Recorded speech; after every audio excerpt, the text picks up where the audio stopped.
विचारपुष्प कार्यक्रमात आज आपण ऐकूया मनमोर.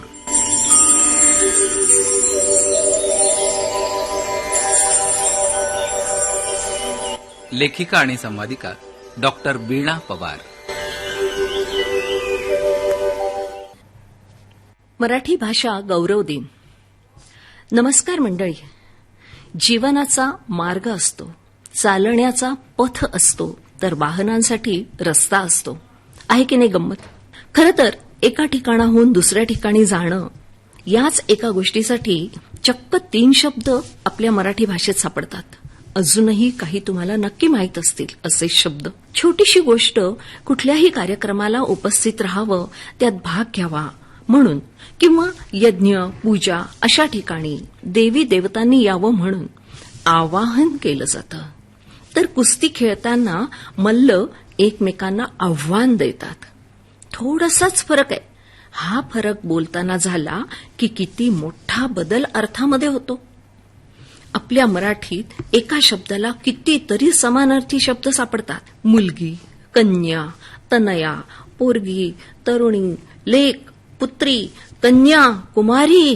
बाप रे बाप, कितीही श्रीमंत भाषा आहे आपली. तुम्ही म्हणाल, आज काय मराठी भाषेचं एवढं गुणगान सुरू आहे? मंडळी, त्याला कारणही तसंच आहे.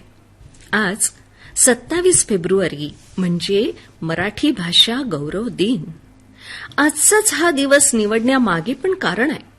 अजरामर पृथ्वीचं प्रेमगीत लिहिणारे आणि नटसम्राट सारखी अभिजात कलाकृती निर्माण करणारे कुसुमाग्रज यांचा हा जन्मदिवस आहे 27 फेब्रुवारी.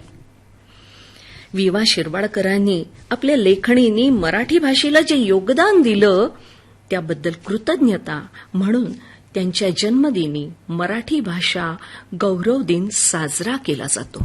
या अशा मराठी भाषेतच आपल्याला ळ, ण अशी अक्षरं मिळतात. ळ तर संस्कृतमध्ये पण नाही, पण मराठीमध्ये आहे. स्वर, व्यंजन अशी वेगवेगळी वर्णमाला आपल्याला मराठीतच मिळते. त्यातही घशातून निघणारे अ, आ असे स्वर, तर ओष्ठ म्हणजे ओठाच्या हालचाली तयार होणारे उ, ए, ई यासारखे स्वर. व्यंजनं तर किती वेगवेगळी. क, ख, ग, घ घशातून येणारी, तर ट, ठ, ड, ढ जिभेच्या थोड्याशा हालचालीतून येणारी. किती वेगळेपणा आहे. ओठाच्या साह्याने उच्चार होणारे प, फ, ब, भ. मंडळी, याशिवाय ही मराठी भाषा महाराष्ट्रात वेगवेगळ्या पद्धतीने बोलली जाते. विदर्भात हेल काढून काऊन बाप्पा असं विचारतात, तर अहिराणीमध्ये प्रत्येक वाक्यात माय येऊन तिला मायाळू करून टाकते. पुणेरी मराठी आपला शुद्धपणा जपत शिक्षणाचं माहेरघर ठरतं, तर मराठवाड्यात कबे शिवाय मराठी बोलण्यात लज्जतच येत नाही.